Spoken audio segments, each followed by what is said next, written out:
Hello friends, welcome to my another mini vlog. Wednesday night mini vlog ಆಗಿರುತ್ತೆ. Night ಡಿನ್ನರ್ಗೆ ಏನು ಮಾಡೋದು ಅಂತ ಯೋಚನೆ ಮಾಡ್ತಾ ಇದ್ದೆ. ಸೊ ಸಿಂಪಲ್ ಆಗಿ ಗೋಧಿ ದೋಸೆನ ಮಾಡ್ಕೊಂಬೇಡ ಅಂತ ಹೇಳ್ಬಿಟ್ಟು ಬ್ಯಾಟರ್ ರೆಡಿ ಮಾಡ್ಕೊತಾ ಇದ್ದೀನಿ. ನಾನಿಲ್ಲಿ ಫಸ್ಟ್ಗೆ ಒಂದೆರಡು ಗ್ಲಾಸ್ ಆಗೋಷ್ಟು ಗೋಧಿ ಹಿಟ್ಟನ್ನ ಸೇರಿಸ್ಕೊಂಡಿದ್ದೀನಿ. ಅದಾದ ನಂತರ ಒಂದು 1/4 ಕಪ್ ಆಗೋಷ್ಟು ಚಿರೋಟಿ ರವೆನ ಸೇರಿಸ್ಕೊಂಡಿದ್ದೀನಿ. ಹಾಗೆ ರುಚಿಗೆ ಎಷ್ಟು ಬೇಕೋ ಅಷ್ಟು ಉಪ್ಪನ್ನ ಸೇರಿಸ್ಕೊಂಡು ಸ್ವಲ್ಪ ಡ್ರೈ ಮಿಕ್ಸ್ ಮಾಡ್ಕೊತಾ ಇದ್ದೀನಿ. ಈ ಥರ ಮಾಡ್ಕೊಂಡಿದ್ದಾದಮೇಲೆ ಇದಕ್ಕೆ ಸ್ವಲ್ಪನೇ ನೀರನ್ನ ಸೇರಿಸ್ಕೊಂಡು ಅದನ್ನು ಚೆನ್ನಾಗಿ ಸಾಫ್ಟ್ ಪೇಸ್ಟ್ ಥರ ಮಾಡ್ಕೋಬೇಕಾಗತ್ತೆ. ಅಂದರೆ ಸ್ವಲ್ಪನೂ ಉಂಡೆ ಇಲ್ಲದೆ ಇರೋ ಥರ ಚೆನ್ನಾಗಿ ಅದನ್ನು ಕಲಿಸ್ಕೋಬೇಕು. ನೋಡಿ, ಈ ಕನ್ಸಿಸ್ಟೆನ್ಸಿ ಪರ್ಫೆಕ್ಟಾಗಿರುತ್ತೆ ಗೋಧಿ ದೋಸೆಗೆ. ಈ ಥರ ಕಲಸಿಸ್ಕೊಂಡು ಸೈಡ್ಗೆ ಎತ್ತಿಟ್ಕೊಂಡೆ. ಇನ್ನು ಅದಕ್ಕೆ ಕಾಂಬಿನೇಷನ್ ಆಗಿ ಟೊಮೊಟೊ ಚಟ್ನಿನ ಮಾಡ್ಕೊತಾ ಇದ್ದೀನಿ. ಟೊಮೊಟೊ ಚಟ್ನಿ ಅಂತೂ ತುಂಬ ಚೆನ್ನಾಗಿರುತ್ತೆ ಗೋಧಿ ದೋಸೆಗೆ.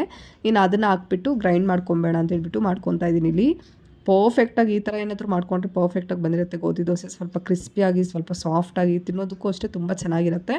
ಇನ್ನು ಅದನ್ನೆಲ್ಲ ಗ್ರೈಂಡ್ ಮಾಡಿ ಇಟ್ಕೊಂಡಿದ್ದಾದಮೇಲೆ ಇಲ್ಲಿ ಸ್ಟವ್ನ ಆನ್ ಮಾಡಿಕೊಂಡು ಅದಕ್ಕೆ ಒಗ್ಗರಣೆ ಕೊಟ್ಕೊತಾ ಇದ್ದೀನಿ.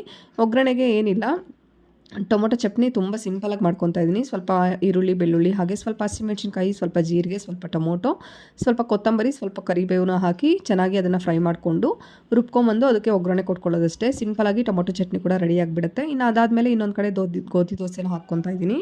ಇನ್ನು ಈ ಕಡೆ ಸ್ಟವ್ನ ಆನ್ ಮಾಡಿಕೊಂಡು ತವನ ಇಟ್ಕೊಂಡಿದ್ದೀನಿ. ಇನ್ನೊಂದು ಕಡೆ ಚಟ್ನಿ ಕೂಡ ಸ್ವಲ್ಪ ಫ್ರೈ ಆಗ್ತಾಯಿತ್ತು. ಇನ್ನೊಂದು ಕಡೆ ಗೋಧಿ ದೋಸೆ ಹಾಕ್ಕೊಂಬೇಡ ಅಂತ ಹೇಳ್ಬಿಟ್ಟು ಇಲ್ಲಿ ಹಾಕ್ಕೊತಾ ಇದ್ದೀನಿ.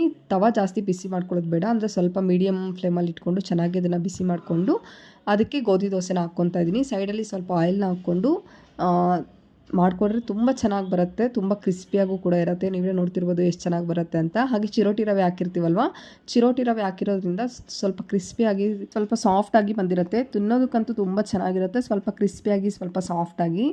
ಸೊ ಈ ರೆಸಿಪಿನ ಖಂಡಿತ ನೀವು ಕೂಡ ಟ್ರೈ ಮಾಡಿ, ತುಂಬ ಇಷ್ಟ ಆಗುತ್ತೆ ನಿಮಗೂ. ಈ ರೆಸಿಪಿ ನಿಮ್ಗೆ ಇಷ್ಟ ಆಯಿತು ಅಂತಂದರೆ ಒಂದು ಲೈಕ್ ಮಾಡೋದನ್ನ ಮಾಡಿರಬೇಡಿ. ಹಾಗೆ ಇಂಥ ರೆಸಿಪೀಸ್ಗೆ ನನ್ನ ಚಾನಲ್ನ ಸಬ್ಸ್ಕ್ರೈಬ್ ಮಾಡಿಕೊಂಡು ನನಗೆ ಸಪೋರ್ಟ್ ಮಾಡಿ.